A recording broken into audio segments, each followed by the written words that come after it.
अवसर पर सर्वप्रथम महामानव गौतम बुद्ध के चरणों में श्रद्धा सुमन अर्पित करता हूँ। सम्राट अशोक महान के चरणों में नमन करते हुए डॉक्टर भीमराव अंबेडकर के चरणों में नमन करते हुए पूज्य पिता चंद्रिका प्रसाद मौर्य के चरणों में नमन करते हुए पूज्य भंते धम्ममित्र जी के चरणों में नमन करते हुए मंच पर उपस्थित सभी भंतेगण को नमन करते हुए यहाँ पर उपस्थित माताएं, बहनें, बुजुर्ग साथियों, बच्चों, भाइयों एवं आज के इस कार्यक्रम की अध्यक्षता कर रहे हमारे बुजुर्ग आर.के. सरोज जी, मुख्य अतिथि के रूप में मंचासीन श्री मोहन मौर्य जी और हमारे तमाम साथी जिन लोगों ने इस कार्यक्रम को संपन्न कराने के लिए काफी मेहनत किया, सभी को नमन करता हूँ, अभिनंदन करता हूँ और धन्यवाद देता हूँ। आज हम लोग यहाँ उपस्थित हुए हैं महामानव गौतम बुद्ध एक राज परिवार में जन्मे, जिनके जीवन में किसी प्रकार का कोई कष्ट नहीं था, किसी प्रकार की कोई कमी नहीं थी, न मान की, न सम्मान की, न धन की, न वैभव की, कोई कमी नहीं। फिर भी उन्होंने समाज में देखा कि मनुष्य कितना कष्ट में है, दूसरे जीव कितने कष्ट में है, उस कष्ट को दूर करने के लिए राजपाट, धन, वैभव, सत्ता, सुख सब त्याग कर निकल पड़े। क्या जरूरत थी निकलने? राजपाट में बैठे रहना था, आवश्यकता ही नहीं थी निकलने की। आज के समय में आप देखिए क्या स्थिति है, लोग केवल अपने में मस्त हैं, दिन रात दुखी है फिर भी मस्त है। समाज के लिए छोड़ दीजिए, अपने कष्टों को दूर करने के लिए भी कर्म नहीं करना। मगर सोचिए उस महामानव के विषय में सोचिए, उसने राजपाट, सत्ता, सुख सब त्याग दिया, सत्य की खोज में निकला और जब कठिन तपस्या के बाद सत्य का मार्ग मिला तो गांव-गांव पैदल चला, पैदल गांव-गांव घूम करके दुख से कैसे मुक्ति मिलेगी उसका मार्ग बता। आज हमें भी जरूरत है ऐसे लोग जो समाज का भला चाहते हैं, उन्हें निकलना पड़ेगा। केवल ये नहीं कि इस कार्यक्रम में आए, सुने, चले गए, काम खत्म। ऐसे कार्यक्रम में साल में 2-4 कार्यक्रम हो जाते हैं, केवल हम कार्यक्रम में आए, सुनकर चले गए तो भला नहीं है। अगर समाज का भला करना है, अपना भी भला करना है, हमारा भी भला तभी होगा जब हम समाज का भला चाहेंगे, जब हम समाज का भला करेंगे, तभी हमें दुखों से मुक्ति मिलेगी। वरना आप देख लीजिए, सुबह से शाम तक पूरे जीवन दुख ही दुख की छाया है। और दुख से मुक्ति के लिए महामानव गौतम बुद्ध ने मार्ग बताया। हमें निकलना पड़ेगा, हमें प्रयास करना पड़ेगा, हमें कर्म करना पड़ेगा। इसलिए हम आप सबको यही अनुरोध करते हैं कि महामानव के बताए हुए रास्ते पर आगे बढ़ना है। समाज के लिए जो लोग सामाजिक कार्य करना चाहते हैं, कोई महीने में 1 दिन समय दे सकता है, कोई हफ्ते में 1 दिन दे सकता है, कोई महीने में 10 दिन दे सकता है।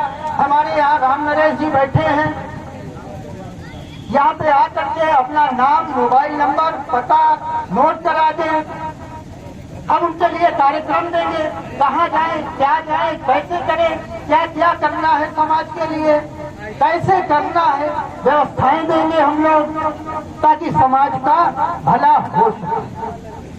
अब यही वक्त आ गया है कि समाज को निकलना पड़ेगा, झोला लेके निकलना पड़ेगा, गांव गांव निकलना पड़ेगा, बच्चों की पढ़ाई के लिए निकलना पड़ेगा, बच्चों को पढ़ाना पड़ेगा, जबरदस्ती पढ़ाना पड़ेगा, क्योंकि बच्चे हैं उनका मन मोबाइल और टीवी की तरफ भटकता है। आजकल तो खेलकूद में भी नहीं जाता, केवल मोबाइल और टीवी में जाता है। तो पढ़ाना पड़ेगा बच्चों को, जबरदस्ती पढ़ाना पड़ेगा, तभी महामानव के दिए हुए उपदेशों का यहाँ विस्तार होगा। क्या जरूरत थी B.R. अम्बेडकर को इतना कुछ संविधान में लिखने की? मंत्रालय ले लेते, बढ़िया मौज मस्ती करते, जैसे तमाम नेता कर रहे हैं। तमाम नहीं, सभी नेता कर रहे हैं। केवल धन चाहिए, मंत्रालय लेकर के धन कमाना। क्या जरूरत थी अम्बेडकर? क्या आवश्यकता थी? केवल समाज के लिए पीड़ा थी, दर्द था कि हमारा समाज आगे कैसे जिएगा, कैसे पढ़ेगा, कैसे विकास करेगा। तो हम सबको शिक्षा की तरफ बहुत ज्यादा ध्यान देने की जरूरत है। हम आपको कुछ और भी पिताश्री हमारे कहा करते थे कि भगवान कौन है, बहुत स्पष्ट रूप से बताया करते हैं कौन है। अगर इसकी हम डिफिनीशन पे जाते हैं तो कहा जाता है जन्म देने वाला ही भगवान है। और जन्म देता कौन है? माता पिता। पालनहार ही भगवान है, तो पालता कौन है? माता पिता। अन्नदाता ही भगवान है, तो अन्न कौन देता है हमें? हमारे माता पिता। जितनी भी परिभाषा है भगवान की, आप उस परिभाषा को पढ़िए और उसके बाद सोचिए उस परिभाषा में कौन है, तो सिर्फ माता पिता ही आएंगे। इसलिए अपने माता पिता की सेवा करिए। घर द्वार छोड़कर अगर माता पिता ने पढ़ाया लिखाया है और नौकरी मिल गई, शहर पहुंच गए, तो माता पिता को मत भूल जाइए। अपने माता पिता की सेवा करिए, जो दिन रात अपनी मृत्यु तक सिर्फ आपके कल्याण के लिए कर्म करता है। उस माता पिता के लिए आपका भी कर्म है कि उसकी इच्छाओं की पूर्ति करिए, उसकी दिन रात सेवा करिए। इसी प्रकार धर्म पर बहुत बहस होती है कि धर्म क्या है। महामानव ने एकदम स्पष्ट किया कई अवसरों कि धर्म होता क्या है। धर्म ये नहीं है जो मनुष्य ने बना दिया। आज हम कोई नया रास्ता शुरू कर दे, वो धर्म हो गया। ये धर्म नहीं, न हिंदू धर्म है, न मुसलमान धर्म है, न सिख धर्म है, न ईसाई धर्म है, न बौद्ध धर्म है, न पारसी धर्म है। ये तो हमने कह दिया, मनुष्य ने कह दिया। धर्म तो वो है जो किसी भी चीज में, किसी भी जीव में, किसी भी वृक्ष में ईश्वर का दिया हुआ है, यानी नेचर का दिया है, प्रकृति का दिया है। वो क्या है? जैसे गन्ने में मीठा, अगर गन्ना मीठा नहीं होगा तो क्या कहेंगे कि ये गन्ने की क्वालिटी अच्छी नहीं है, यानी वो अपने धर्म का पालन नहीं कर रहा। मिर्चा अगर कड़वा नहीं है तो अपने धर्म का पालन नहीं कर रहा। इसी तरह मनुष्य अगर उसके अंदर करुणा नहीं, अहिंसा नहीं है, प्रेम नहीं है, त्याग नहीं है, ये सब भावनाएं नहीं है, तो मनुष्य है ही नहीं, वही पशु है। पशु और मनुष्य में फिर क्या अंतर रहेंगे? इसलिए धर्म को भी बहुत स्पष्ट रूप से समझने की आवश्यकता है।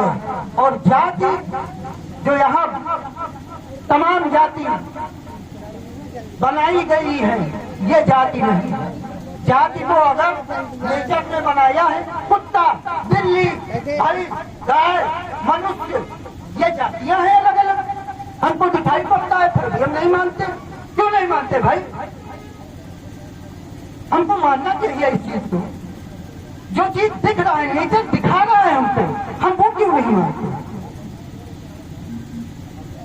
हम क्यों अलग अलग जातियों में बटे हैं? मनुष्य की बनाई हुई जातियों को त्याग देना चाहिए।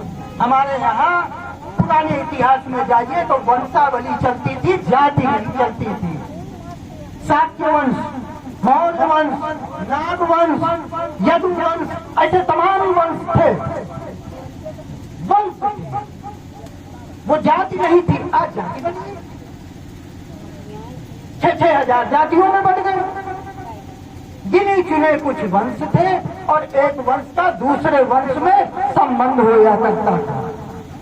हम क्या कर रहे हैं? अपने ही वंश में संबंध कर रहे हैं। अगर देखा जाए तो कहीं न कहीं से वो हमारे भाई बहन हैं।